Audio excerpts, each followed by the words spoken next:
Can Newcastle United conquer the Premier League and Europe? Apparently, Piff and Paul Mitchell have a plan to do this. Find out how here on Toon Tactics TV, folks. Brilliant from Shea. And now Murphy can take on the shot. Fabian Shea wins!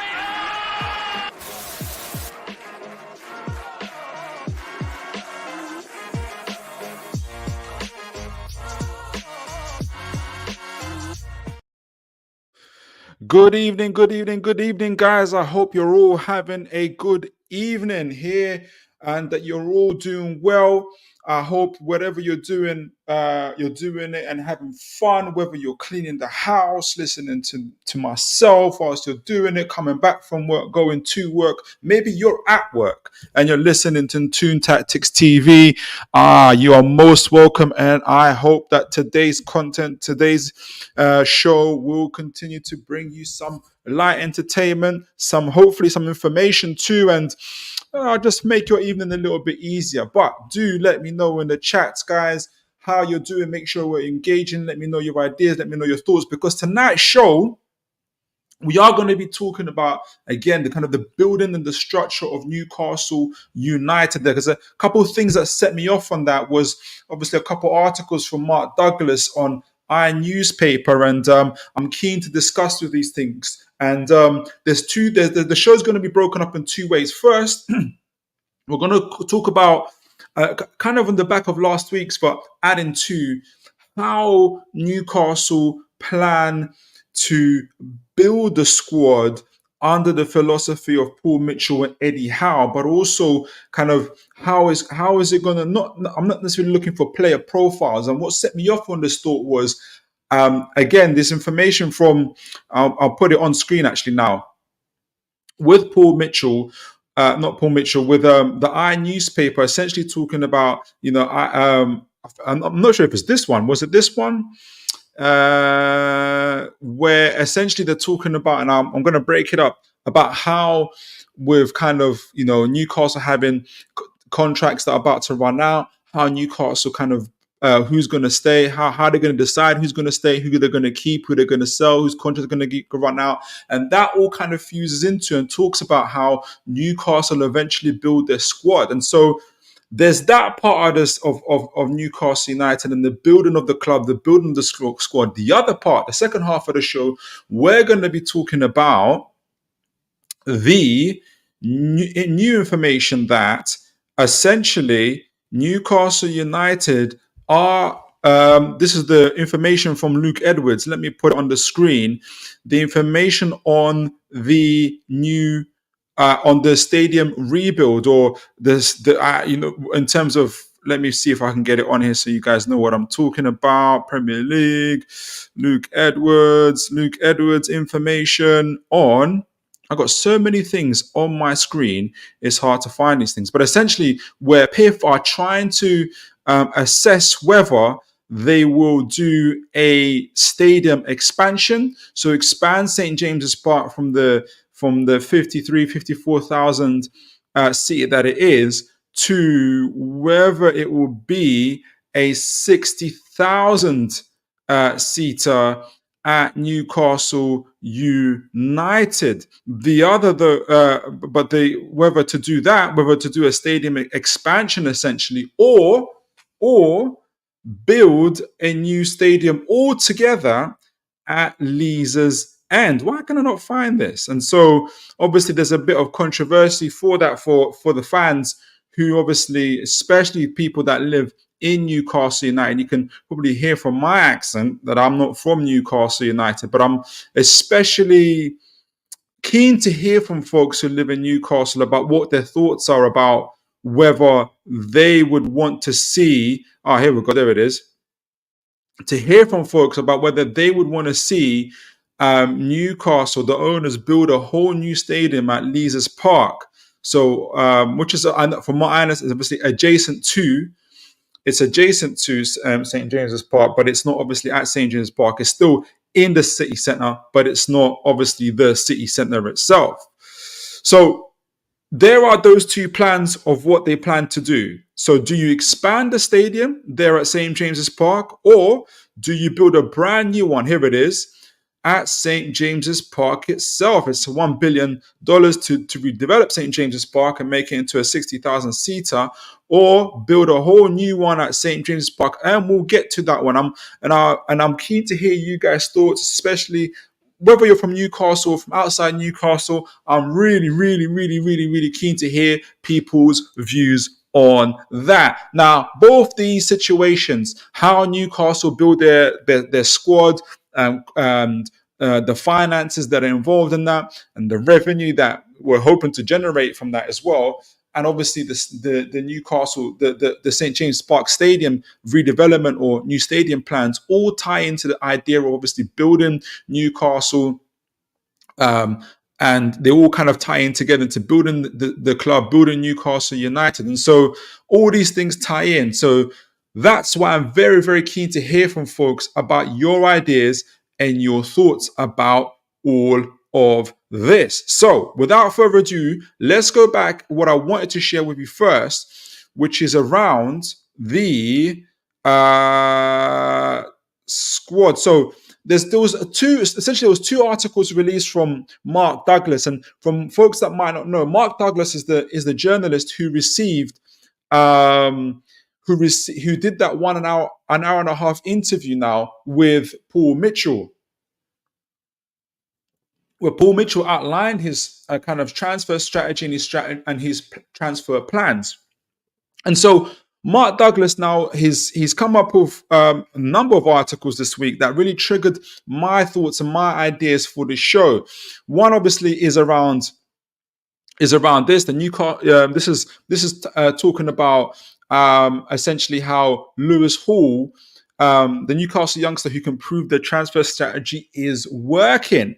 So we discussed before about how Howe's idea, for instance, ideology around getting a Premier League or Premier League certified to an extent youngsters, maybe limited experience, but raised and developed within Premier League clubs and teams, maybe had a few games, i.e. Lewis Hall, but especially Livramento, but the focus is on Lewis Hall because he didn't have as much experience as Livramento. However, the disadvantage of that, certainly from Paul Mitchell's eyes, is that we pay £30 million for Lewis Hall, whereas you can get youngsters maybe either on the same par or different kind of ability from across the world for much less money than that.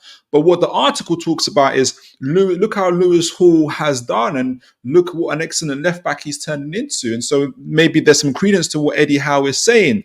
So there's that situation in itself. The other article that let me make sure you guys can see it is from Mark Douglas, where he talks about Alexander Isak being set for contract talks with senior duos future unclear. Now this talks about, obviously the focus is on Alexander Isak, and obviously how contract talks are hopefully going to start soon. But also this is on the back of the successful negotiations with Anthony Gordon, which I'm sure we're very happy about, and him very much announcing, hey, I'm on I've got this new contract. I think it's 5-6 year contract now, which is fantastic to get one of our blue chip players now tied down at Newcastle. I'm sure you'd all agree to that. And obviously Anthony Gordon joins Bruno Gomes, Joe Linton. Already got Harvey Barnes locked down, but obviously and with Alexander Isak, hopefully now, from what accounts are saying, quite keen to start negotiations. It's another positive step forward and kind of shows where Newcastle are at, and certainly how they're being able to convince and persuade. And not only that, the youngsters themselves, like Anthony Gordon, hopefully Alexander Isak, Bruno Gomes being himself as well, are convinced that Newcastle are heading in the right direction. They are looking to become an elite club and compete with elite clubs for major honours, and so that is a positive in itself. But the other things that, and I'm gonna now kind of get to the crux of what I'm talking about, is it talked about obviously contract negotiations, and it talked about how obviously we've got, as we all know, there is around for 11 Newcastle stars whose contracts are going to run out in 2025. So, how do Newcastle approach those contract situations, considering all the other kind of ambitions they have in terms of player recruitment? And it basically it kind of explains and shows how and Paul Mitchell do have a lot of spinning plates. So let me make sure I get you guys the right screen and kind of outline first of all some of the challenges, but as well, which also kind of open up to the ideas of how Paul Mitchell can kind of approach these situations and Eddie Howe can approach the situation in growing and developing the squad, but also and obviously ties into the club itself. So before I get into that, let's read the comments. Great to see you guys here again. Hope you're all good. Mighty Mac, good to see you, sir. As always, consistent on here. Evening, Philip. Evening to you, sir. Let me know how you're doing. Obviously, you yourself are a Newcastle representative. So I'm really, in terms of resident at Newcastle, I think you got a comment here following up on this. The 60K, this is in regards to the stadium plans.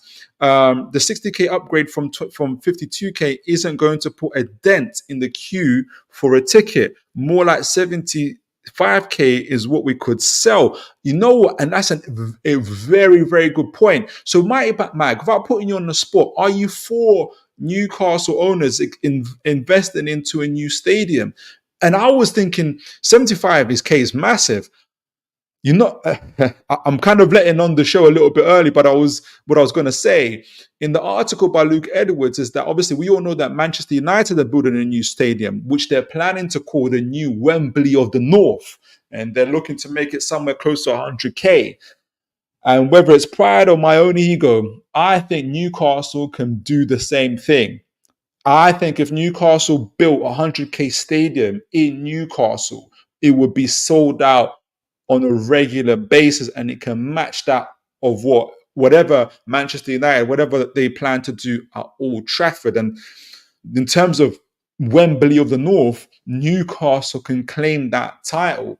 Let me know what you think about that, Mighty Mike. But it's interesting that you say that, 60K expansion isn't going to make a dent, but you're kind of talking about the ticket queues themselves. But I think if the stadium goes from 54K to 75K or 100K, is going to allow so many more people to be able to enter. So, but that's a great point. So back to in regards to the contracts, the article themselves by Mark Douglas, and the challenges he raises about the contracts themselves, and the kind of the contracts either the contracts are about to run out, and what Newcastle could potentially do in terms of kind of balancing act what they have. So I kind of took a few excerpts from the article itself, and obviously it talks about how obviously the current contracts themselves is about 10, 11 players whose contracts are going to run out. Those 10, 11 players are, let me see if you guys can see it on the screen as well. Make sure you guys can see it. I think you can. Let me make sure you guys can see it, because I'm worried. I always get worried that you guys can't see what I'm seeing. No, you can see it. So we've got like 10, 11 players. We've got 10, 11 players whose contracts are going to run out in 24-25 season. That being Sean Longstaff, Callum Wilson, Kieran Trippier, Fabian Shaw, Dan Burn, Jamal Lascelles, Jamal Lewis. Obviously, he's already away. Ryan Fraser's already away. Emil Kraft and Martin Dubravka. So maybe about 8 or 9 players. Right. So, and he talks about, obviously, talks about how from his experience, when you've got players that are on final year contracts, it can unsettle them. The performance could go down. And I'm thinking if he's thinking about Ryan Fraser about that. My thoughts on that is that, listen, if me personally, it might be my kind of attitude is if I got a year left on my contract, I'm going to play so well that it makes it illogical for you not to renew my contract. But that's my mentality. I think Ryan Fraser's mentality was, and why he had the big fallout with Eddie Howe when they're at Bournemouth, was like, hey, you guys aren't going to renew my contract, you're not going to pay me, then I'm not going to play the same, or if I'm not going to play at all, because I don't want to risk injury and ruin any potential moves outside of Bournemouth, which is fair from a player's perspective. So obviously Eddie Howe's talking about his experiences, and I think he's got Ryan Fraser in his mind. The other thing is, the other thing that ties into these contracts is when Paul and Mark Douglas talks about is the idea of buying to sell to avoid sacrificing crown jewels. And you guys would remember when we first kind of observed this article, what does that mean in terms of buying to sell and avoiding the sacrificing of our crown jewels? So avoiding sacrificing your Anthony Gordons and your Isak Alexanders. How do you do that? Well, you do what Liverpool did when they purchased the likes of Fabio Carvalho and Seb van der Beek, both players, and Paul Mitchell named these players in the article and said, "Look, essentially, if you look, if you buy, Liverpool cleverly bought these players. Somebody, I think Van der Berg had been in Liverpool for 4 years. Fabio had been about 2 years, respectively. They were, I think, here's Fabio. They never really touched the first team." So they were constantly loaned out. So Liverpool made money from the loan fees, but also Liverpool, for instance, bought Fabio Carvalho for about 12 million, I think it was. Was it 12 million, 14 million, 10, 12 million? Yeah, 12 million euros, so about 10 million pounds, and eventually sold him for 23 million euros, so about 20 million pounds. Very similar to Van der Berg, who was bought for around 8 million, I think. No, what was he bought? He was bought for 5 million, I think. No, he was loaned. He was bought by Liverpool for about 12 million, and then sold. No. He was bought for, I can't get the price. I think it was about for 8-10 million, similarly, or a little bit more, similar to Fabio Carvalho.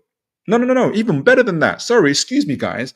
He was bought for 2 million, and then 4 years down the line, 4 or 5 years down the line, sold for 23 million in the same transfer window as Fabio Carvalho.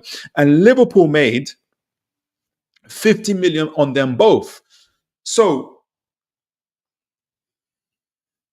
that means they avoided having to sell, your crown jewels, your big time players. And essentially what Paul Mitchell was saying was, look, hey, I want Newcastle to modernize their transfer strategy, their transfer approach. I want them to be able to get your Sepp van der Bergs and your Fabio Carvalhos and to buy and sell these guys so we can make more money, adding to our revenue, so we can spend money on other players that will have an impact on the first team. Eddie Howe talked about in the same as well in his interviews about protecting the value of players as well. So he was talking about we want players to. So that's from Paul Mitchell's situation. So that all ties into how, and we'll talk about how it ties into players whose contracts are about to run out. How they decide, how Paul Mitchell and Eddie Howe will decide which players whose contracts they choose to renew or extend, or essentially which players they just let go of. And so obviously then that ties into the buying and selling of players. And then obviously Eddie Howe talks about how it's important to protect player assets as individuals and assets. When you talk about Sean Longstaff, for instance, whose contract also ends in 2025. Sean Longstaff is a homegrown player and currently valued as 20 million on transfers on transfer.com, which is quite reserved in its pricings for players. I think we can get up to 35 million, but I don't think that's the only reason to keep Sean Longstaff. And I'm going to kind of explain that when we go through the squad as well. So the other article thing that it talks about in the article is obviously going back to Lewis Hall, how some things did work in the previous way of kind of approach the transfer window, i.e. Lewis Hall himself, which is true.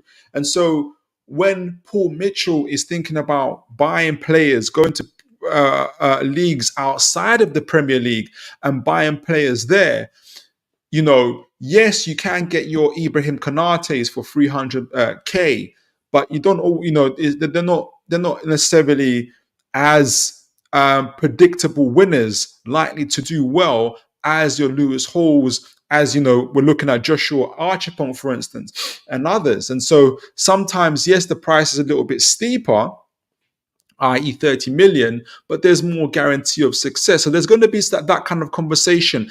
And I'm going to, as I go through the squad, I'm not going to be talking about player profiles and stuff like that. Are we going to get Joshua Achipo and we're going to get Mark Gahey? I'm going to talk about what makes financials from a financial perspective, from this perspective that Mark Douglas came in from for Newcastle United. So other issues, obviously, they talked about was, I hope you guys can see my screen. Yes, you can. Rewarding consistent performers with bumper contracts, i.e. Anthony Gordon, Joe Linton, Bruno Gomes. And look, those big time players are staying with us. Anthony Gordon reportedly, accepted a contract amount that's less than Bruno Gomes. So kind of accepting his pecking order in the squad. And that's after the whole Liverpool fiasco. So that says a lot in terms of the club, maybe in terms from Anthony Gordon, where he sees himself, where he sees the club heading to, and seeing, there might be some real blue skies ahead for Newcastle United. So it's very, very interesting to see that. Buying to sell players. So we talked about that, new contract decisions for the likes of Wilson and Lascelles. We're going to talk about them, and the criteria of what Mitchell said was decisions will have to be made on these contracts. Mitchell said last month that decisions on new deals would be made partly on current performers, but also current performance, but also on where they'll be in the next 2 years. So keep that in mind as we're kind of talking about whose contracts to renew and whose contracts to not renew, because that's what Paul Mitchell's keeping in mind, and so will Eddie Howe, and so will the owners.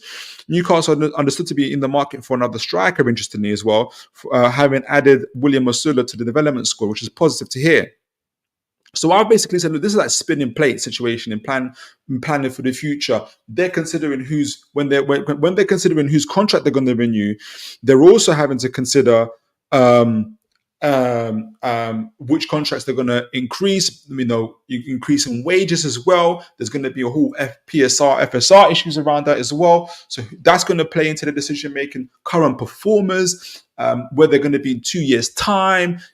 Age, ability to how are they going to be of the physical condition in order to be effective for Newcastle United. So all these things are going to be considered when they're talking about it. So in light of that, here's something I have made earlier, which is my thoughts on whose contract I've set about, whose contracts I think they'll renew, which they'll be kind of undecided upon, which players they'll likely either sell or not offer a contract or a contract extension.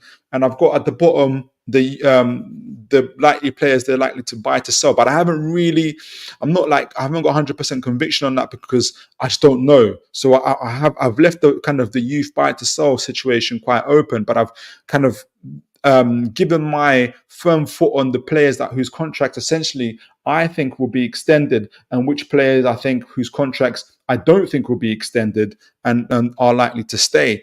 So thanks again for that, Mighty Mag. Smash the likes and help the channel out. Yes, guys, please do. If it's your first time or you haven't subscribed yet, please do subscribe. It's great to have you guys jump on to Toon Tactics TV, where you get this information, get this material, but also join into the chat, join into the conversation. Let me know what your thoughts are. Look, this is my thought. This is my list on the players, obviously the current players that are on, whose contracts are about to run out in 2025. You might be surprised about the amount of players I'm actually renewing. And I'll explain as to why, again, when we'll go through the squad itself, and what I think is in Paul Mitchell's mind, what is Eddie Howe's mind. They've kind of let that the cat out of the bag a little bit there through the Mark Douglas article, but I kind of use that criteria and kind of putting the squad together. But guys, do smash the likes, guys. By the way, you've been incredible so far. The comments I get from you guys are so encouraging. I love it. Whether it's on the YouTube videos, whether it's on live right now as well, some of the insights that you have is incredible. So please do send those in. Let me know what you guys thought. Even if I'm not saying, agree, disagree, add a thought, whatever, it will be absolutely fantastic to hear from you. So I've essentially said I would as it currently stands, and I'm looking at it from in a 3-year period and a 3-year cycle, just like Paul Mitchell does. And I think it's within the. I think he partly does that for. Yes, he gives a 5-year plan, but he thinks of things in a 3-year cycle as well. And I think that's partly due to the FSR,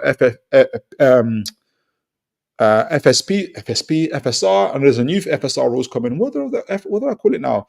PSR situation as well. So I think that's how he's thinking of it in terms of the contract situation. So I think they'll add extension to Fabian Schär's contract, Dan Burns' contract, Gillespie's contract, Sean Longstaff's contract. I think will be renewed. So he'll probably be given another 3-4 year deal. I think Callum Wilson's contract will be added, probably another year extension, maybe 2. And I think they'll give Kieran Trippier another 2 years. I'm a little bit undecided on John Ruddy, and on Odysseus, only because we've got like 6 goalkeepers. Now we know that we've got Odysseus, and if we're all if we're all open and honest about it, well, I'm going to be honest about it. I think we all know I know it's a PSR. I believe it to be a PSR deal, which I do with Nottingham Forest in order to make obviously to make the deal with around Elliot Anderson and to make sure they don't breach the PSR rules, which is fine, which is obviously what's happened. So we've got our second most expensive goalkeeper, I think, as was pointed out by Craig Cope in Newcastle's history, sitting on the bench. He did play in the League Cup though, after Dubravka came on first, which is interesting. So I do think we're going to try sell Odysseus somehow if we can. And so I don't know what's going to happen to Ruddy. I also think we're trying to bring in a new goalkeeper who's actually going to challenge Nick Pope to it as well. So how does that all fit will be interesting. In terms of players we're going to sell or we're not going to extend their contracts, I've put Dubravka, who we've been trying to sell for ages. We tried to sell him in obviously over the summer to Celtic. His contract runs out in 25.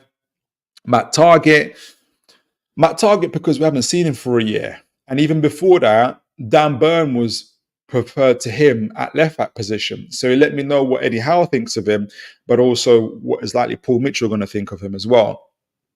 Almiron, who've been trying to sell for ages as well, 25 contract is going to go. And I think Newcastle are looking to bring in fresh blood into that right wing forward position.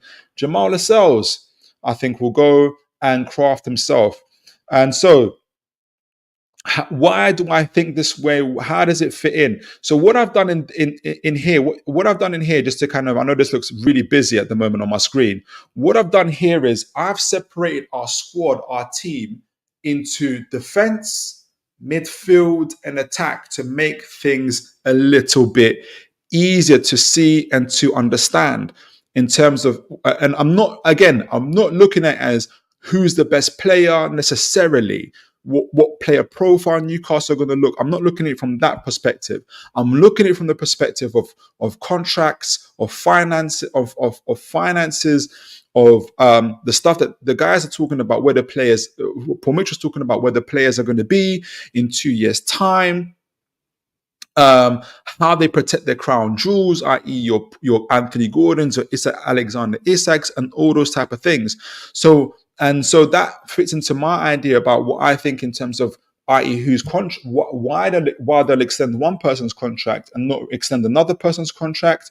That will tie in also in terms of what the squad I think needs in terms of fresh blood and the amount of finances they're going to put into that. And I kind of give you an overall picture at the end of that about how much I think they will spend on transfers altogether. But before I do that, let me go to the chats, because I think there's a few of you guys who have left comments. Adiyeri, always good to see you. Just like you and just like Mighty Mag, you are so consistent, and I really, really appreciate you for that. And you always engage.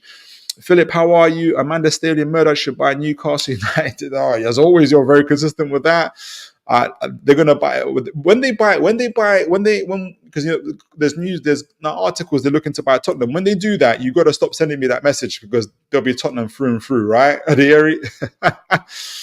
Mighty Mac, Philip, will Wilson be made of glass? Can see another strike in January. Wilson needs shipping out. And I'm going to touch on Wilson when we get to the strikers because I don't disagree with you. And there's a big reason why he hasn't played all season as well, which is I think they're testing out Eddie Howe and James Bunce.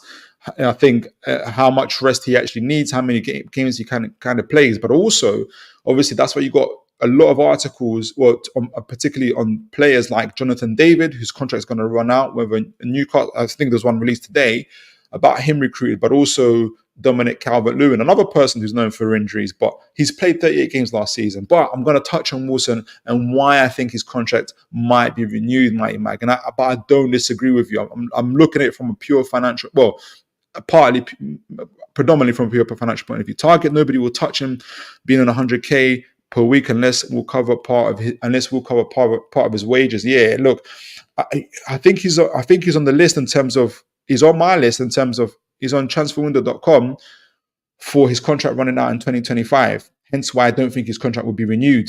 Because you're right, Mighty Mag. If he is on 100k, is he on the list? He should be on the list. Has he got 2 years left? I thought he'd be on the list. I think he might have a little bit more longer to go. You might be right there. You might be right. Nobody will touch him. We might have to loan him out as well. So, appreciate that guys, though. Really, really good conversations. Then I'm going to touch on Wilson as well. So, but starting off with the defense. So I'm kind of going to go backwards to go forwards. In terms of what I see that our defense and what's happening, I do think Newcastle will invest into a new goalkeeper. We obviously talked about James Trafford, anywhere between 15-20 million for him. So I've got 15-25 million for possibly to be spent. I think we would definitely probably invest in a player that plays. So our right centre back position compared to all the other positions at defense is the one that needs the most looking after and the most money invested into it. And I think what would happen is, first of all, obviously, we've got Shaw, who's on a 1 year contract left. I think his contract will be renewed, even though he's getting older.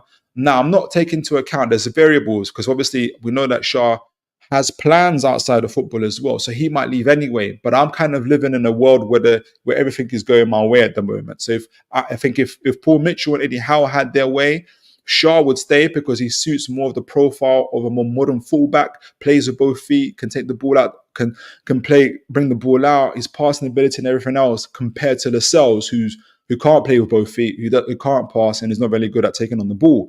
Hence why you wouldn't you prefer to renew. I think they prefer to renew Fabian Schär's contract as opposed to Jamal Lascelles, even though he's about 2-3 years younger. So we need a new right centre back. We need the first team centre back. Hence why the whole situation with Gahey. And my theory is, we're going to talk about the attack in a minute, is Newcastle got between about the maximum they'll spend is between 50 to 60 either on the right centre back, first team right centre back, or 50 60 million for a first team right wing forward. And we saw that with the move on Anthony Elanga, which was 35 million plus, and plus Almiron, which would equate to about 50 million if we add it all up. And very similar to Gahey as well. I don't think they're looking to pay 100 million for both Anthony Elanga and Gahey at that time. I think they would have paid 50 plus million for either of those players, not both of those players. So that's where I think we're going to invest in heavily into a first team right centre back who can probably play right back as well. But also I think we're going to invest into we're going to put money into a youth investment and put it onto a youth investment. And that money would be between 300k to 25 million. You're saying to me, why that big disparage? Why such a big? Why have you got it from 300k to 25 million? Why is the gap? That's why is it that wide? Well, partly because if you look at Paul Mitchell's record, I mentioned Ibrahim Konate. He cost him about 300k to 800k, I think, when he first bought him at RB Salzburg. And then you look at Eddie Howe's kind of policy in bringing Lewis Hall for 30 million and Livramento for a similar price as well. And so I think there'll be some flexibility between them and around the type of youth investment they make. Hence, you got that big article, again, from Mark Douglas, and I believe the source was either Paul Mitchell or someone from Paul Mitchell's camp, who said they're looking at Joshua Achepong. Joshua Achepong currently at Chelsea, who is like a Mark Gahey before Mark Gahey went to Swansea on loan, came back, and then went to Crystal Palace for 20 million. Joshua Achepong has not been on loan, and he hasn't been kind of playing first team football anywhere at a high level. He's 18 years old, but I think he's been playing at Chelsea under 21s. And so Chelsea kind of valued him at 20 million. But I think there'll be flexibility between 10 to 20 million. So I think that's where you kind of find the compromise between Paul Mitchell and Eddie Howe and a player, someone of the ilk of a Joshua Achepong, where he hasn't played in the Premier League or even in the Championship just yet. So he hasn't got that first team experience, but he has been playing in one of the elite clubs, in particular in Chelsea, in the Premier League, is no stranger to English football, is obviously playing in England, born and raised in England, in playing for Chelsea, and so, but still young, still an academy player, and still comes at a good value for money for Newcastle United, which suits Paul Mitchell, some of Paul Mitchell's criteria, but also suits some of Eddie Howe's criteria as well. And so that's where I've kind of got it between 300k to 25 million in terms of that youth investment there. And that's someone, again, that can play probably at right back, but also at right centre back as well. The other investment I think Newcastle will make is for a left back who can also play left centre back. And again, very similar to a Joshua Achepong situation, where I think they're going to either pay between a 300k to a 25 million. They're looking for anybody like that. And remember, we bought Harrison Ashby for 300k as well. But then look how that turned out to be, as well as Garen Kuo, and look how that turned out to be. But then we paid 25 million, 30 million for your Livramentos and for your Lewis Halls. And look how they are turning out to be. And so I think that's what the argument that Eddie Howe can bring to the table when he's talking to Paul Mitchell. Paul Mitchell will turn around and show him Ibrahim Konate and all these other players that he's brought in for much less from foreign leagues. And I think the compromise you have is somewhere in the middle, where Joshua Achepong, for instance, 18, 19 years old, playing in the Premier League, but has no first team experience and probably needs that 18 months to 2 years to develop at a club. So that's where I think the investment will come in.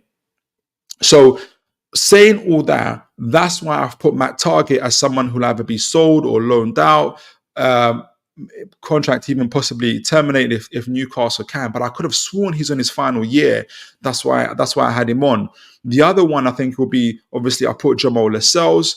And well, as you can see, the left centre back position and left back, especially one of our healthiest positions in our defence, is our left centre back position. With Botman, hopefully will come back nice and healthy. Lloyd Kelly as well, good age, Premier League certified. So you can play around in terms of finding that youth player from 300k to 25 million that you can think about whether they can. There'll be someone that will eventually challenge Botman, or if they don't quite succeed, you can sell them on, and that's where you got that buy to sell situation going on. But also be able to challenge Lewis Hall. At the moment, there's no one really to challenge Lewis Hall at that left back position, and there has to be someone there apart from obviously Kelly. But Kelly cannot play it the same way as Lewis Hall. I think Hall needs a direct challenge. The perfect situation is your right back situation where you've got Tino Livramento and Trippier. And that's why I think Trippier's contract would be extended, even though he's 33, 34 years old. And you never quite know when his legs are going to go, but he's playing terrifically at the moment.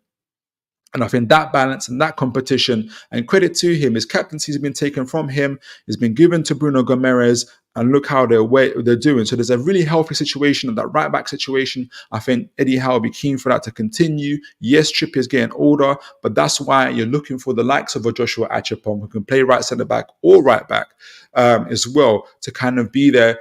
To maybe they'll come in, they'll get that year and a half to kind of settle in, to grow and to develop, and get into a situation they can challenge Lewis Hall. They can maybe challenge whoever the new right centre back will be. Say it's Mark Gahey, for instance, and kind of be there as well. And that's where the squad continues to be freshened up and changed. Pope, obviously, I think, for instance, James Trafford will come in, and someone like that of that ilk. So there's some money to be spent considerably, especially in that right centre-back position, where Fabian Schär can't be our first choice, especially going into the 25-26 season as well. So there's some significant money to be spent there. And obviously, we're also hoping Botman will be the same as well. And so they've got to put allowance if Botman doesn't quite to be the same Botman as we know, you might also need a first team left centre back. So there has to be some kind of thought towards that. And that's why they're taking their time in terms of seeing him return. So you guys can see what I'm thinking in terms of, why, for instance, I don't have I have us renewing Trippier's contract, I have us renewing Burns' contract, I have us, and not renewing Jamal Lascelles and Kraft. So let me know what you guys think. I see some new comments in there before I get into the midfield as well. Philip, what do you think we are building so far? What do you think we are building so far? It shows PIF first choice is fighting all the top sides in Europe with Villa, and after almost 3 years after Howe has arrived, we look like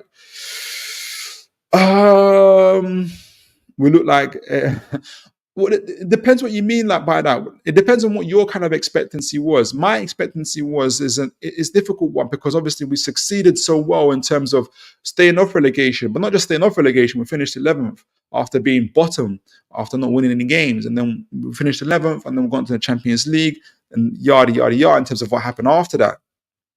I think we're going to see in this season in particular, Ryan, and you asked a very good question, what this current squad is really made of. I think we're also going to learn about Eddie Howe in terms of, for me at the moment, I don't have a ceiling on how far Eddie Howe as a manager can go.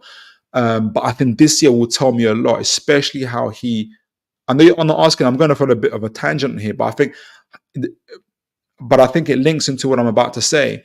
If Eddie Howe can show that he's not just a good manager, but a great manager, and integrate and work with the likes of James Bunce and Paul Mitchell, and hopefully win something with this squad, I think that will also have a positive impact on the team. And I know that you're not seeing the team as so great now, but I think the squad is pretty decent, and I think Eddie Howe has a history of also kind of bringing the most out of teams as well. So I do think what PIF and what Eddie Howe are trying to do is build an elite team that will be challenging, that will be winning trophies. It's just going to take a little bit longer because of the PSR situation. But that's a really, really good question. And I hope as I'm kind of unpacking the squad and unpacking the finances of everything else, you'll be able to you kind of get where I'm going with it. Mighty Mag, I don't think Ashby is going to make it with us. Sad to say, yeah, me too. I agree. But it kind of points, but look how low risk it is. We bought him for 300k. Even if we sold him for 2 million, it's still, it's still a profit. It's not ideal. We've loaned him out. We've made some money from his loan fees, and you kind of want a little bit more Ashbys to keep, the financial situation good at Newcastle.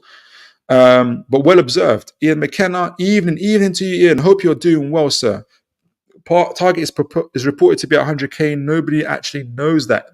Exactly. We don't actually know that. You're right.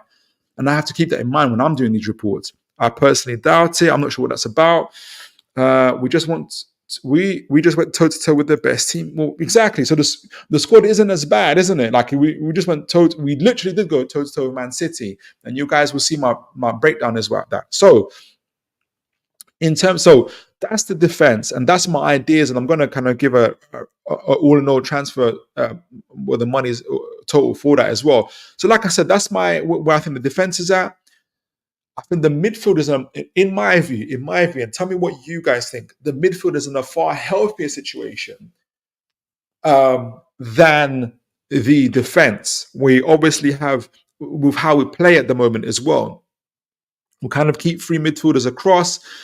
We've got, your left midfielder, your central midfielders, and your right midfielders, and ideally they all can play in those. Players can play in all those different positions, but some play it better than others. But if we look at our midfield situation, we've got Joe Linton and we've got Joe Willock. Now, in 3 years' time, Joe Linton's going to be 32, 33. Willock's going to be a little bit older as well, and so we're going to have to think. But that's 3 years' time. But even currently, we don't know about Joe Willock's injury situation. But in terms of, as we're looking at it this year so far, that left midfield situation looks healthy.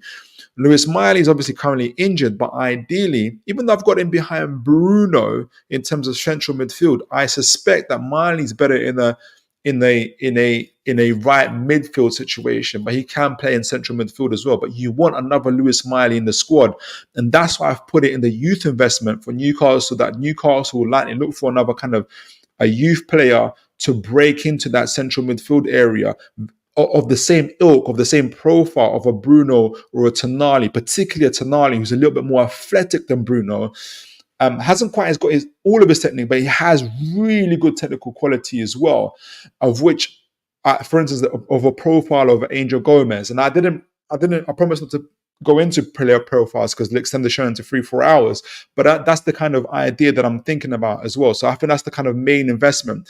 But also why, obviously, I spoke about why I think Sean Longstaff's contract will be renewed, because he's still a decent Premier League player. Would he get into any of the top 6 sides? Probably not. But does he do a decent job for Newcastle? Yes. I know that he was a bit shaky against Man City, but generally he's quite a good player. He probably get into Fulham's team, for instance, and others. So probably a middle of the table to below middle of the table central midfielder. But not everybody can be a top 6 contender in your player position. So I think, especially in the first maybe 1 or 2 transfer windows, Paul Mitchell probably, I think in my mind, will look for another Lewis Miley type of situation. If I can get someone from the Newcastle Academy, great. But otherwise, I think they'll look abroad or possibly somewhere else in the leagues for a player profile similar to a Tonali, Bruno G, athletic, technical, who can play in that central midfield area, can take the ball back from with their back to goal type of situation. And you're looking at anything between 300 to 25 million K. And that's why it makes sense for Sean Longstaff's contract to be renewed, in my view. So far more healthier situation. I've got far less to say about the midfield situation because it's in a far more healthier state as opposed to kind of the defense, for instance, which needs a lot more work and a lot more players coming in. So this is the forward line situation. This is our before I kind of talk about it in extensively, let me go to the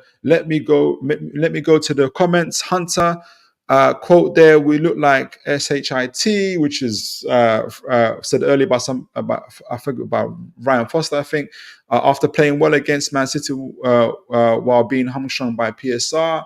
Yeah, look, the squad is doing. Look, I think our squad is far better than what people think it is. And I think last year's kind of league position, even though I don't believe the table lies, it only tells the truth about our team when it has between 10 plus injuries in a season. If we have a healthier squad, I think we'll finish higher up. Ian McKenna, we need a squad, not just a first team. Exactly. Sean gives us 100%, Ian McKenna, 100% every game. And I totally agree with that. I think Sean gets too much slander, I believe. Ryan Foster, Villa have surpassed us with less money. I'm sorry, Philip, Howe won't win anything here if big club fans are telling us Howe can't manage big players. When are we going to wake up? Well, in terms of the big players, I'll ask you this. Is Anthony Gordon a big player? He's just getting his contract renewed. Is Isak a good player? A big player. He wants to get his contract renewed. Is Bruno Gomes a big player? He just got his contract renewed. So he believes in the vision, for instance. Joe Linton and others, Harvey Barnes and others. So we've got big players. When they mean managing big players, in my view, Eddie Howe's doing that. I think, for me, Ryan, when I talk to rival fans, I don't know if you've experienced this, when you ask rival fans, who would you compare Eddie Howe to? They always say Mark Hughes. And I always say to them that the only reason they compare him to Mark Hughes is because he's got blonde hair and blue eyes. It's not because they have a similar style of play, a similar player history, which affects how you manage as a player, how they manage players, their career, their track record is totally different. So I take what rivals say about Eddie Howe with a pinch of salt. At the same time, though, to keep things balanced, I'm not saying that Eddie Howe is necessarily Pep Guardiola. Me personally, if you're asking me, I don't know what Eddie Howe's ceiling is. I do have a I do have a bias towards him because I like the fact that career-wise he came from the very, very bottom, and he had shown time and time again through his time at Bournemouth and what he's doing at Newcastle that he has what it takes, or he has some ingredients to be an elite manager. He just needed the platform to show it, and I think Newcastle is now giving him that platform. But like I said, for him to go from good to great, and all great managers, elite managers, Pep Guardiola's in particular, if you they work with teams. Yes, individually they're great, but they work with teams, and that's what Eddie Howe's having to learn. Eddie Howe said in a press conference recently, they asked him, "What do you miss about being a manager in League Two, League One?" And he said, "I miss the closeness. As when you get higher up, you got you kind of there's far more people involved." And I think he's alluding to the higher ups. Yes, this is the evolution that you have to undertake, and so he has to grow and develop. Will he do it? We'll find out. We'll find out. So that's my thoughts. I think he's got the ingredients to do it. I've given him this year to show just how good he is. Can he listen to your James Bunce around player management, health, welfare wise, and kind of take some work of Paul Mitchell on kind of building a squad, building a team? We're gonna find out. Ian McKenna, Sean gets dogs abuse on social media. So this, I totally agree. I totally agree. Ryan Foster, when we were in relegation, I get why we hired Howe, but after last season and this start of the season, we can't get top four. Chelsea are miles ahead of us. It's time for a bigger look at Villa. Chelsea spent over £1 billion on their team, and we finished above them last season. I think if you give Eddie Howe $1 billion, on a squad, I think he'll be able to do far more with it as well. So I don't know if it's necessarily a fair comparison necessarily. We'll see how Villa respond to playing in the Champions League and in Europe and managing the Premier League at the same time. If they manage to finish fourth again, then I'll kind of see where you're coming from. But they haven't experienced what we experienced last season. I'm kind of keen to see how they do before I make that judgment, Ryan. But you make some really, really interesting points, and I appreciate you for that. Philip Bruno, no go watch world football. They're not big players. They are for us. They are in the Premier League. I think you'll find Man City fans, Arsenal fans will all take Bruno. In fact, Edwards from Liverpool wanted him at Liverpool before Jurgen Klopp opted for Naby Keita. So I think he's a big player. Sorry. Ian McKenna, Ryan Foster, Eddie Howe is in line for the England job, linked to a man you recently took us from bottom of the league for the Champions League. Yeah, exactly. There is. He's in. Not everybody gets to be an England candidate. So if Chelsea knock us out the cup, that's another trophy list. That's another trophy list. I'm sorry, Eddie. He's not Unai Emery at all. Go watch Villa. He trains his players to play their role. Eddie is a bluffer. Interesting. All right, we'll get to see. Ian McKenna, Sam was England manager. Wow, the comments are really flying. I'm going to talk about the attack, and I'm going to go back to the comments afterwards. The comments are really flying in today. We'll set it off. So, again, similar to the midfield, our forward line is in a pretty healthy place, or healthier place compared to the defense. Is it perfect? No, but if we look at our left wing forward position, Barnes and Gordon, and Eddie Howe has said recently that both prefer to play left wing forward. So that's where I've placed them. Yes, we played them. We sometimes play Gordon on the right wing as well, and sometimes when they both play together, they interchange. They can do that. That's the beauty of it. But the main competition is between them two for that left wing forward position. And that's the ideal that you're looking for really in every position if you can get it. Ish to a certain degree. Obviously, we've got in the centre midfield and central forward position Isak, Wilson, and Osola. And then we've got Murphy and Almiron on our right wing. Now, right wing forward, very similar to our right centre-back position, is where I believe we need the most work done, like heavy duty. We need to pay money for somebody. And that's where I think, we're going to pay anywhere between... I've put I've put between. I didn't put it up in here, but I think we'll end up spending somewhere between 40 to 60 million for a right wing forward position, and we know that because we tried to buy Elise for 60 million earlier on in the transfer window, but we also tried to buy Anthony Elanga, but for about 50 million as well. So we know that we're looking to spend heavy onto that in that situation. But if we buy, for instance, Mark Gahey for right centre back position, I don't believe we get an Anthony Elanga or somebody of that price, i.e., 50 million and above. I think Paul Mitchell will try to get a deal for, and he already is, for Jonathan David style of play who can play, although he plays mainly centre, can play right wing forward as well.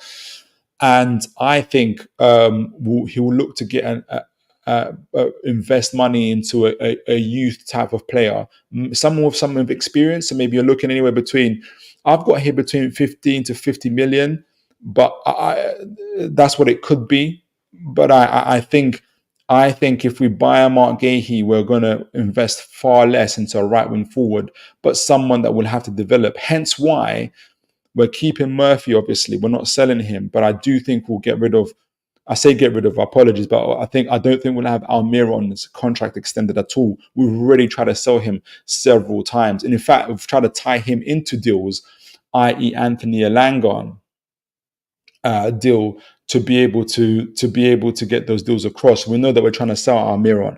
Now, Wilson, we spoke about Wilson.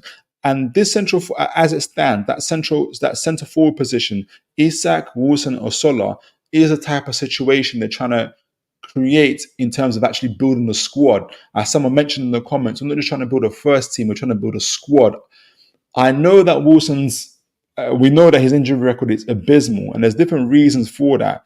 Impact injuries, his hamstring injuries, and that's where James Bunce comes in. And that's what I think we're really going to find out this season. Will the James Bunce effect help Wilson? Can we get 20 plus games, or at least availability for 20 plus games, him being on the bench? If not, that's why we try to buy Dominic Calvert-Lewin. I know someone would say, well, look at his injury record, but last year he played 30 plus games, and this year he's doing well as well. So I think there's some confidence in Dominic Calvert-Lewin's health.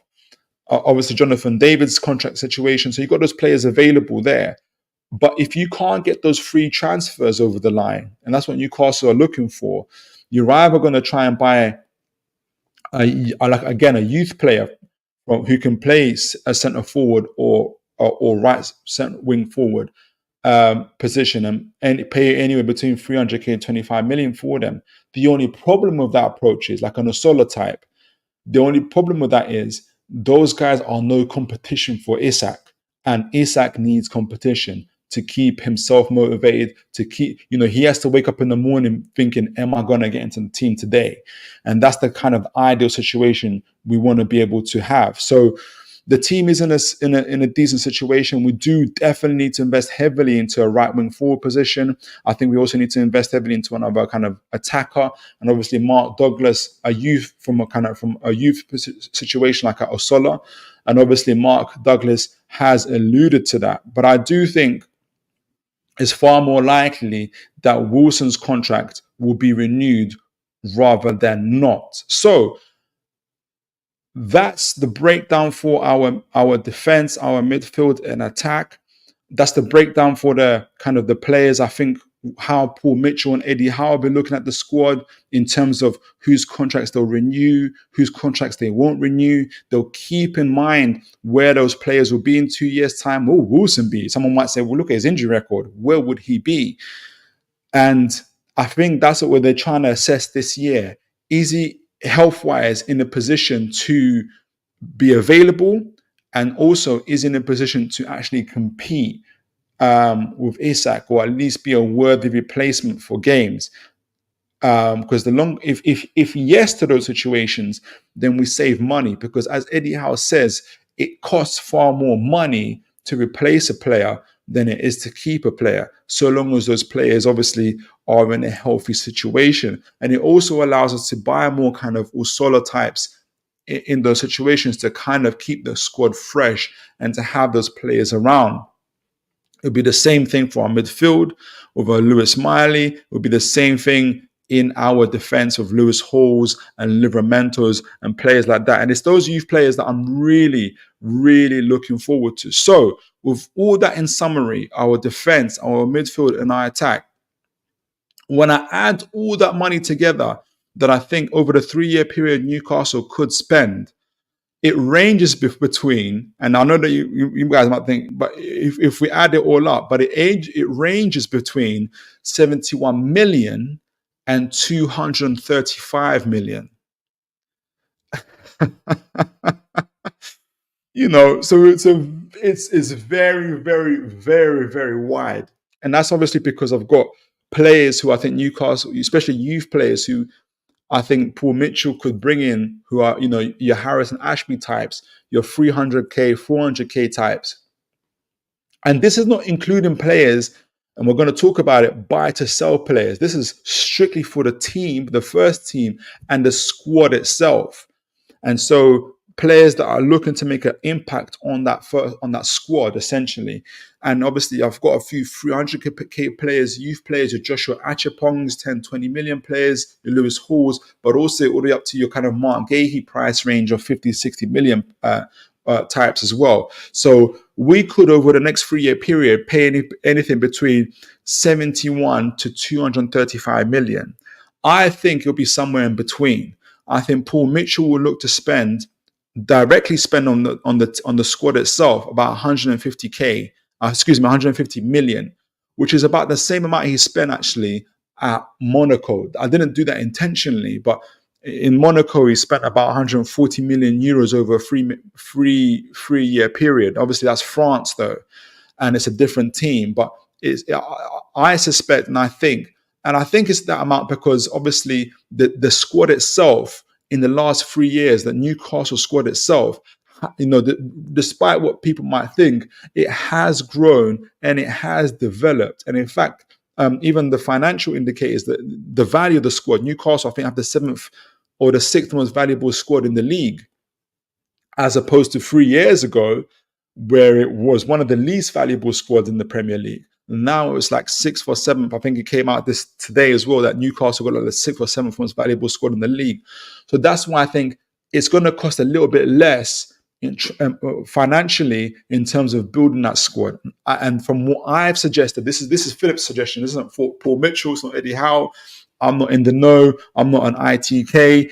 This is me just breaking it down from a financial perspective, looking at contract renewals, looking at what Mark Douglas is saying in his articles, looking at what the potential holes or gaps in our team.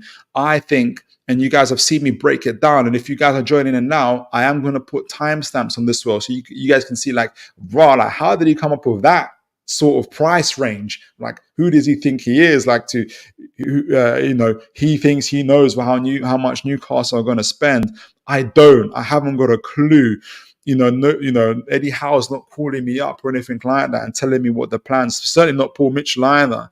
But this is just my kind of squad breakdown, reading articles from Mark Douglas and others, listening to what Paul Mitchell is actually saying, what Eddie Howe is saying, them kind of leaking information on your Joshua Achepongs and all those other players kind of leads me in a direction. Obviously, looking at past, even failed transfer attempts on Anthony Langer, Mark Gahey, kind of gives you a player profile, an idea of where Newcastle are looking to get to. The other thing I haven't included in that price range, like I said, 71 million to 235 million, is the buy to sell aspect, where I think Paul Mitchell is going to be given a certain budget to buy players of the ilk of, we talked about, your Sepp Vandenbergs or Fabio Carvalhos, like I said earlier in the show, players who never really touched the Liverpool first team, who they invested in Sepp Vandenberg, he'd been in Liverpool for 4 years. Fabio Carvalho had been there for 2 years. Both had been bought for really low prices. Sepp Vandenberg was bought for 2 million from Zwol. Fabio Carvalho was bought for around 8 million. And they both were individually sold for 20 plus million to Brentford, about 50 million pounds altogether. And they were bought for the direct purpose of where Liverpool do not have to sell their best players to stay within PSR. And I named these players because Paul Mitchell named these players. He named these players in the article saying, look, we don't have to sell our crown jewels. If we can do what Liverpool did and get players in like Sepp Vandenberg, like Fabio Carvalho, invest in them. And if you look at their history, their transfer history, they weren't just sold. Liverpool didn't just get the money from the transfers; they also got their money from loan fees. Fabio Carvalho went to about 4 or 5 different teams. Sepp Vandenberg, similar, and they would have got money for them from those loan fees, as well as and obviously that's where also the overall transfer market value would have risen as well. And those are that 2 to 4 year investments, 4 years in Sepp Vandenberg and 2 years in Fabio Carvalho, where together they were sold for 50 million. So those are the type of deals. And like I said, imagine we had a Sepp Vandenberg, imagine we had a Fabio Carvalho instead of Elliot Anderson and Jakub Minte, who people might argue they are, but as Paul Mitchell said, they were forced sells. Had we had a strategy for a Sepp Vandenberg, for a Fabio Carvalho, we would have avoided any situation where we could have breached a PSR, where we didn't have to get on the phone to Anthony Gordon and say, we're going to sell you to Liverpool, because that deal was actually in payment structure phase, fees agreed between player, club, and everything. We want to avoid those situations and be able to strategize and be able to buy to sell players. So I wonder what the situation for that will be. And like I've said, what will be the budget? I think there'll be a budget for Paul Mitchell that has to be added into that in terms of buying to sell players. And so there's the budget for actually improving the squad, 71 million to 235 million, I think, will be spent, depending on who's success and who's not. And I think maybe even if a player is bought for 300k, for instance, if we buy, going back to this, so if we buy a Joshua Achepong, say we bought Joshua Achepong, I know he's about 10 million, but if we bought Joshua Achepong for whatever amount, type of player from Holland, for instance, for 800k as a right back, and he doesn't get past Trippier, he's not as good as Trippier, or he's not as good as Livramento, but he would go out on loan fees and we sell him, that's still decent. And so we sell him for 4 million. So he might necessarily have been bought to buy to sell, but he might have been bought for the squad, but he doesn't quite make it. The risk and the reward, the risk of us not getting any money back for him is reduced, and we can still sell him for more. So that still might tie into the overall transfer budget. But I do think there'll also be a budget for buy to sell players. I think that because Paul Mitchell said he's looking to have those type of players in his squad, in the Newcastle squad. So before I go to what I think our transfer budget will be and how Paul Mitchell is going to work that, let me go to the comments. Let me know what you guys think so far. Is it making sense? Is it making sense, guys? Is it making sense? Is how we're going to build this squad making sense to you guys? And I do want to touch on the stadium situation before we move on. I want to get a vote on what you guys think. What to have to say? Let me see. Ryan Foster. Okay, you can backtrack. You claim he reached. So there's a little debate going on between Ryan Foster and Ian around Eddie Howe. I see. Dropped by Brighton. Was it worth? Yeah. I remember all of those. Yeah, Ryan Foster directly to me. Philip, you have 2 clubs right now, Villa and Newcastle. Same dream. One as a top manager, we have Howe. We make more money than Villa. So how are we behind? Answer the manager. But when you say behind, we went to the Champions League before they did. We got to the Champions League the second year. That's unheard of after fighting relegation. So we got to the Champions League before they did. They're now in the Champions League this year. And I think a huge part why we're not in the Champions League or not in Europe is because we had 10 plus injuries. Let me return the question back to you, Ryan. If Unai had, look at Liverpool, Villa's squad last year, how many injuries they had? The answer is they had one of the lowest injury records in the league.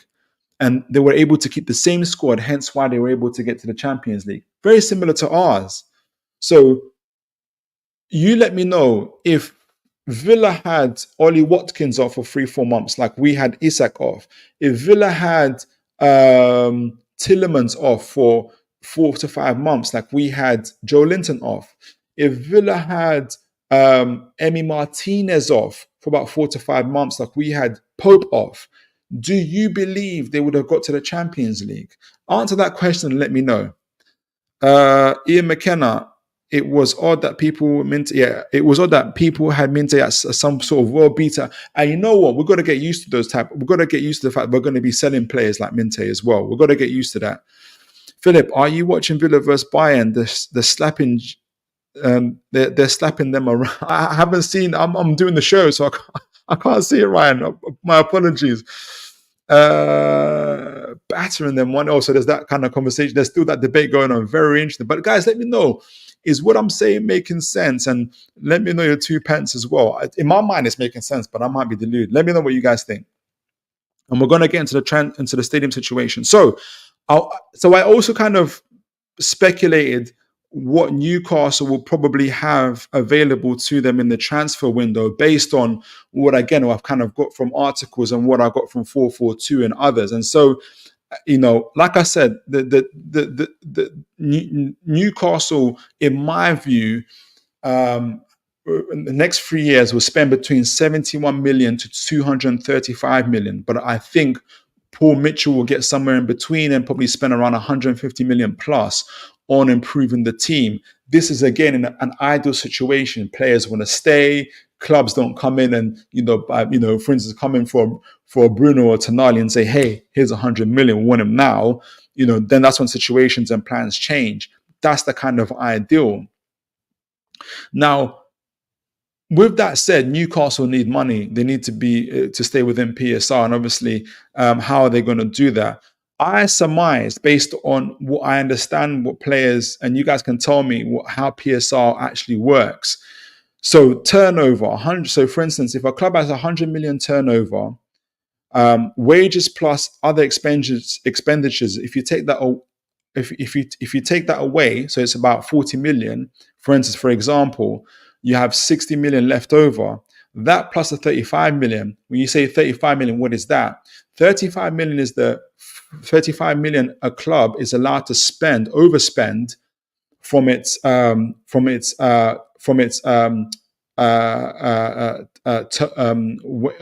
the expenditure. So that 105 million threshold, that's broken down in a 3-year period of 35 million. So if you take away the wages and other expenditures from the turnover, in this example, it's 100 million. Say the wages and expenditures are 40 million. You take that away from the turnover, which is 60 million, plus the 35 million, you got 75 million available for that particular time to spend.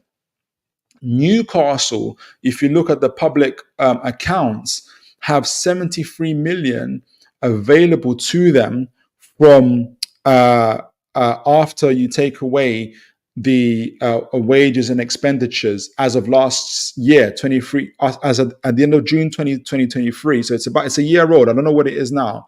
But if we take that example, Newcastle had 73 million pounds, and we've obviously carried that over because I haven't spent a lot of it. 73 million pounds after the wages and expenditures taken away from the turnover. You add the 35 million, that's 35 plus 35 plus 35, which is 105 million that you're allowed to overspend. Newcastle, for instance, in the next, I suspect, this is according to this is Philip's maths, right? This is Philip's maths.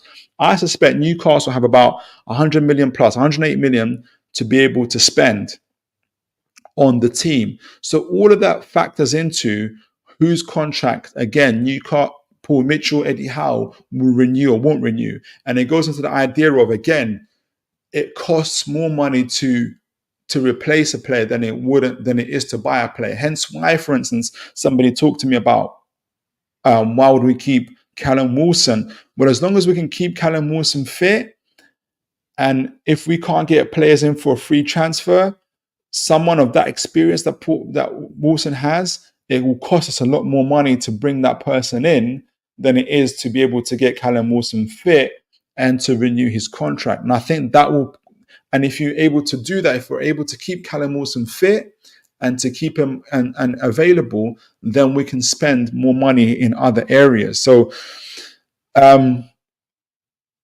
there'll be less of a need to have someone like Callum Wilson once we get our situation with once we get more Vanderbergs and Fabio Carvalho's, and once we kind of increase our revenue all in all, there'll be less of a need for Callum Wilson. And speaking of revenue, going back to but let me know what you guys think about that. So I think Newcastle have about 100 million plus to spend. I think though, especially in the next two windows in this year, obviously that will change, and but we've got a lot to spend, and I think we've got a lot of improvements to make. So let me know what you guys think. But that's what my mind is at when Newcastle are going to be talked about. This is why I don't think, for instance, when people are saying Mark Gahey, Anthony Lang, right wing forward, right centre back position, Newcastle should spend 100 million plus on both those positions.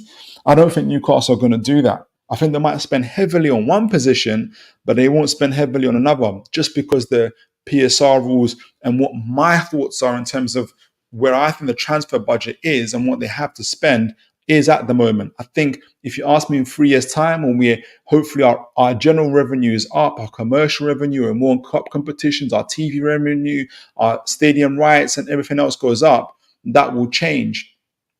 But as of now, with the revenue that we have at the moment, I think we're at this point. But I've got about 5 minutes to touch on the stadium situation. And so, but let me know what you guys think. I still think it's very exciting times. I think, in my view, that the squad in itself, the first team in the squad has developed in the last 3 years, is definitely better than what it was 3 years ago. Definitely. It was so good that it got into the Champions League. It was so good that even with 10 plus injuries, we still managed to finish seventh and get into two quarterfinals in domestic cups after beating Man City and Man United. So this squad definitely has something about it, in my view. Is it perfect? Far from it. Far from it. But it's definitely better than what it was before. And if we look at, for instance, rivals, if we're talking about squad valuations, Newcastle's current valuation is at 657 million. Overall, goalkeeper, defender, midfield, if you take it all into account. Arsenal's at 1.6 billion. Man City is at 1.2. Arsenal's 1.16 billion. Man City is at 1.26 billion. And obviously there is a golfing class. Not golfing class, but their squads are stacked if you're looking at it that way. So I'm not saying, on the one hand, I'm saying yes, Newcastle have improved, but I'm not also saying, hey, we're going to compete for the Premier League this season. There is still some way to go.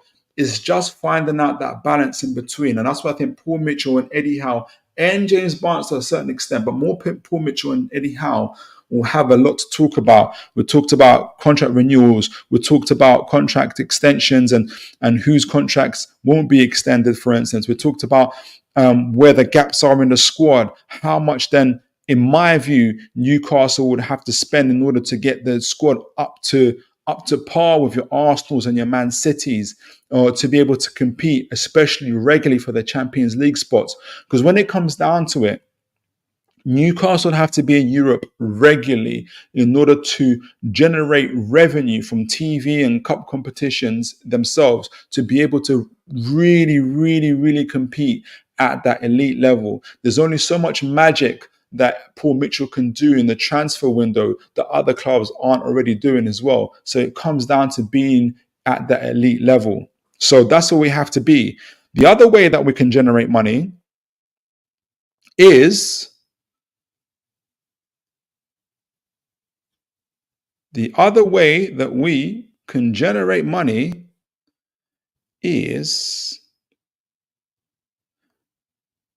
do you guys want to guess? I'm trying to get it on my screen, but it's not working. Oh no, the screen's gone fuzzy. That's not good. What's happened? Can you guys see me? My camera's gone off. Oh, okay, here we go. So we're back here, but my camera's gone off. But I'm still here, guys. The show must go on. Let me share my screen. So Luke Edwards, let me get this on the screen. Share screen, share screen, share screen, share screen. Luke Edwards has sent this information, and that is that Newcastle face a 1 billion to redevelop St. James's Park. Now, obviously, I'm behind the paywall. I'm going to respect the man because he has, it is behind the paywall. But what I'll do is paraphrase. Essentially, the owners are at a crossroads. Do they spend 1 billion? Do they spend or redevelop St. James's Park? Or do they build a whole new stadium which will cost between 2 to 3 billion at Leazes Park? It will be the stadium, I think it will be around 75 they haven't given a capacity actually for it, but it will be a whole new stadium. Guys, and I wish I could put a vote on this. What would you guys do? Before you make that vote, I know that there's the main argument, and I totally understand it. St. James's Park is at the center. It's at the center of Newcastle United. Leazes Park isn't too far from it, but obviously it is the center of everything that's in Newcastle itself. And so I'm really keen to hear from folks. And it's part of the soul and life of what Newcastle are. So to be moving stadiums is a big situation. So I'm keen to hear what people are saying. We've talked so much right now about player recruitment, what it could cost, what it could be, and how essentially in order to compete with the big teams, elite teams, you have to increase your revenue. That can be done for the transfers, but it would also be done for obviously competing in big leagues and the big cup competitions, but also making developments to the infrastructure. Manchester United are building a whole new stadium. Yes, it's next to Old Trafford, right next to Old Trafford, so they've got less of a pushback from fans on it. But, Tottenham have built a new stadium. West Ham obviously are moving to the Olympic Stadium, though their stadium isn't very good. The teams are increasing in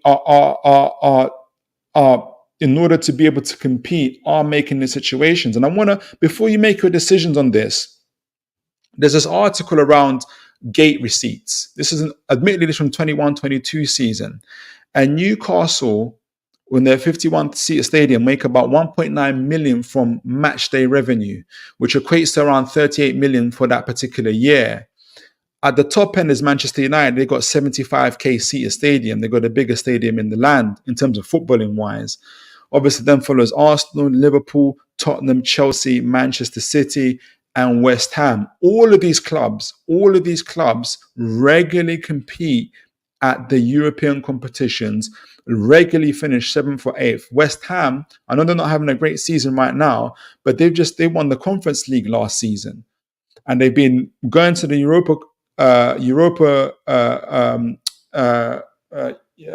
playing in Europe regularly for the last 6-7 years, regularly finishing in the top 8, top half of the table. And all these clubs have stadiums that are essentially, apart from Chelsea and Liverpool, really, well, Liverpool as well, no, Chelsea, stadiums that are bigger in capacity than ours. If Newcastle expanded their stadium to a 60,000 seater, that will put them above Arsenal's. That will put us second in the country as of 21-22. So I don't know if that's changed. And obviously, potentially, our match day revenue will be similar to something like theirs, which is £3.1 million per match day. So if you just include Premier League match days, not Europe. Remember, they play in Europe as well. And that's where even more money comes in. Let me get my calculator out to help because my maths isn't great. Let me get what would 3.1 million be? I can't even find my. Here we go, calculator. 3.1 just for the Premier League times 19 will be 58.9 million. That'll be 20 million pounds more over the year than what Newcastle currently get. So some might argue, Why build a whole new stadium, move from St. James's Park when you can already increase your match day revenue if you want the money so much, which we do need, by 20 million? So that's one argument. What the counter argument can be is that things move really, really fast. And what might be enough today might not be enough in the next 5 years' time. And the owners have already spent 1 billion. If the owners buy a new stadium now between 2 to 3 billion, build a new stadium now at Leazes Park between 2 to 3 billion, which might cost 2 to 3 billion now. Say, for instance, that is 75k, 80k. I think they should go for 100k because I think you'll be sold out constantly for Newcastle United. That revenue can go up. But not only that, in terms of the financial aspect of it, and I understand history, there's nothing to say. So, for instance, if we're worried about kind of losing the history of what makes Newcastle Newcastle, I know what they plan to do at Manchester is when they build a new stadium, they're still going to have Old Trafford up, and I think they're going to either kind of redevelop it and change it into either use parts of it as a museum for the history, but also I think moving the women's team. There's all those kind of plans to make that happen. So why not still keep St. James's Park? Let the women's team use it, for instance, still have the museum of all of our history, which without that history, we don't have a Newcastle United at the end of the day. Still keep the history, still keep that stadium. Our owners are rich enough to do it, and build a new stadium. In an ideal, and a lot of stuff I've said today is ideal Philip world stuff. From the transfers, from the players, from the money we're going to spend. No, Man City aren't going to come and buy Tonali and stuff like that. And now I'm saying, hey, owners, keep St. James's Park, build a new stadium, but keep St. James's Park, let the redevelop it for the women's team who are doing well all the time. Invest in them, let them have the biggest women's football stadium in the league and possibly in the world. Let that be that legacy continuing on. Keep the Newcastle history and build a new stadium as a sign of the new era, of the new Newcastle, and have that as well. And yes, the ripple effects are the financial ripple effects, but also hopefully building the fan base, building the profile, building the club's images as an elite club in world football. So that's my proposal for St. James's Park, which is, yes, build a new stadium and keep St. James's Park and turn it into and let the and develop it. Let the women build on that. The women's team build on that legacy, win cups, win competitions, add to the trophy cabinet, which has been empty for 70 years for us, and build on that legacy and help us to also build a new era of Newcastle United. So that's my proposal. Let me know what you guys think. That's my proposal for the stadium, and add that to what we're doing hopefully with the recruitment and the transfers. Newcastle, in my opinion, have big dreams, have big aspirations, and they can become an elite dominant team in the league. So let me, before I close up, read up on the comments. Ryan Foster, so that there is, if you're trying to say I'm thick, who do you think? Okay, guys, come on, let's calm down now. It's just football. PSR works exactly how the top six want it to work. Ian McKenna, hey, that red cartel, that's what they're saying. 2 wins for Villa. Did they win? Did they win, Ryan? Ryan Foster, Newcastle need to go to Salzburg and buy their upcoming kids after Adeyemi last night. Well, do you know who else used to be at Salzburg? Paul Mitchell. So, Simple, get a top manager. Ryan Foster really wants a top manager. I personally think we have a top manager. We'll see. Ryan Foster, win games, Philip. Get trophies. A ground of 60k won't get us more than 54 seating. I'm sorry, unless you get 80k, we don't make that cash back. Yeah, that's true. That could be true. And I do believe that. I think we should aim big. That's where I agree with you. I think we should go for 100k. There are 4 ways to make money in football: stadium sponsorship, Champions League money to get top sponsors, new stadiums, or new training ground. Exactly. We need to go big. I totally agree with you, Ryan. Philip, they charge £100 a ticket minimum. I work there. Where's that at Manchester Stadium? Let me know. Let me know what you mean. Merited pays Arsenal 75 million. Emirates pays a year sponsor money to get to use their ground. The bigger the stadium, the bigger the sponsorship deals. I think we should go big on that new stadium. Keep St. James's Park and build that new stadium. That's my views. But guys, that's the end of the show. We are talking. This is building Newcastle brick by brick. As the thumbnail said, we went through the player recruitment strategies, the contract renewals, the going through the team, the defense, the midfield, the attack, where the gaps are, where we need the heavy investment in first team players, youth players. We might need to renew contracts. Your Dan Burns, your Callum Wilsons, and others. We went in, and also the buy to sell players in order to keep us fluid in the market. We then talked about the stadium. Do we expand the current stadium from 54 to 60K, or do we build a brand new stadium at Leazes Park? I said, let's have both. Keep St. James's Park. Get the women's team to build on that legacy, fill the trophy cabinet, fill that stadium for the women's team. Parts of it might be turned into a museum to build on the trophies and the history of Newcastle United at St. James's Park, so it's still there, dominating the Newcastle skyline, and then build this 100K mega stadium at Leazes Park and turn it into the massive stadium that Newcastle United, as an elite club, the real Wembley of the North, not the Manchester United proposed one, but the real Wembley of the North. It should be there. It should be at Newcastle. And like Ryan said, that's where the big sponsors will come. That's where the big money deals will come. And that's when Newcastle will turn into a footballing powerhouse in the Premier League. But that's my thoughts. Let me know what you guys think. You guys have been incredible in the comments. This is the first time in a stream I haven't been able to keep up with the comments. Forgive me if I haven't read your comment. Really forgive me. It's the first time I've had it at this rate. I hope it continues for every stream. I hope you guys enjoyed it. Let me know what you guys think of what I've said so far. Let me know what your ideas are about the stadium, about the player recruitment. Keep sending me your ideas as well about players that you think that might be coming in, or news that you have heard. And let's rejoin. I'm going to be doing a pre-game preview for the Toffees for the Everton game tomorrow. Or tomorrow or Friday. I think Friday. Stay tuned for that, guys. You'll see it there.